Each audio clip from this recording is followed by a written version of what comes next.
মোমোতে আমরা দুইটা sauce use করি, একটা হচ্ছে গ্রিন চিলি সস, আরেকটা হচ্ছে গার্লিক সয়া।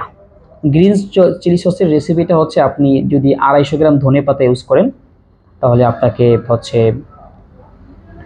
60 ml হচ্ছে আপনাকে কি দিতে হবে, ভিনেগার দিতে হবে, এবং আপনাকে 2 চামচ সুগার চিনি দিতে হবে, আপনাকে 2 পিস রসুন একদম চপিং করে ব্লেন্ড করতে হবে, আপনাকে লবণ দিতে হবে হাফ চামচের মতো, এবং আপনাকে হচ্ছে যে 15 থেকে 20টা কাঁচামরিচ মানে গ্রিন চিলি, এটা আপনাকে ব্লেন্ড করতে হবে। সবগুলো একসাথে দিয়ে ব্লেন্ডারের মধ্যে দিলে কি হবে, ভালো করে ব্লেন্ড করতে করতে করতে করতে এটা একটা ভালো ফ্লেভার সস হয়ে যাবে, যেটা হবে একটু স্পাইসি টাইপের।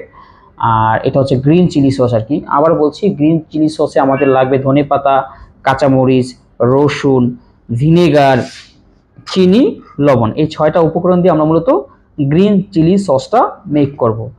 আর হচ্ছে আরেকটা সস হচ্ছে গার্লিক সয়া, যেটাকে আমরা সয়া সস বলি। এখানে আমরা ডার্ক সয়া সস ব্যবহার করব। যদি আমি 100 গ্রাম ডার্ক সয়া সস মানে 100 ml হয়, ডার্ক সয়া সস ইউজ করলে 100 ml ভিনেগার দিতে হবে।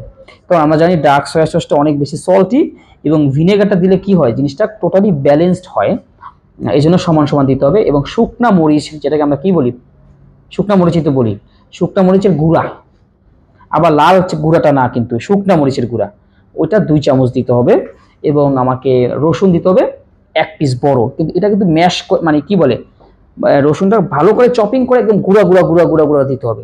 সবগুলো একটা পিচারে কিংবা একটা বোতলের মধ্যে নিয়ে ভালো করে ঝাঁকাতে হবে, একটু কিঞ্চিত সুগার দিতে হবে ব্যালেন্স আনার জন্য। এইভাবে ঝাঁকালেই হয়ে যাবে কি, গার্লিক সয়া সস। আবার বলছি উপকরণগুলো, গার্লিক সয়া সস আমাদের লাগবে মেইন হচ্ছে ডার্ক সয়া সস, তারপর লাগছে হচ্ছে ভিনেগার, তারপর লাগছে হচ্ছে আমাদের রসুন, তারপর লাগছে হচ্ছে শুকনা মরিচ, তারপর লাগছে আমাদের হালকা